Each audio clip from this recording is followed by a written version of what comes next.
Hello friend नमस्कार जय जगन्नाथ।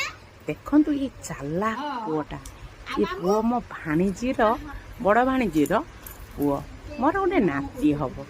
देखु ताको मु 500 टंका देती से कौड़ी कौड़ी नुचौची आ माँ मागिले पैसा दौनी आ आई पचार किए देला से कथा कहूँ केते चाला गई छोट माने ताको 2 वर्ष हैनी तो 2 वर्ष हम। देखु से केते चाला 18 मास देखु पैसा कौटी रखुची सप तले पुणी देखिए कौटा माँ कहीदे ये रखती से रखुची एत चालाक।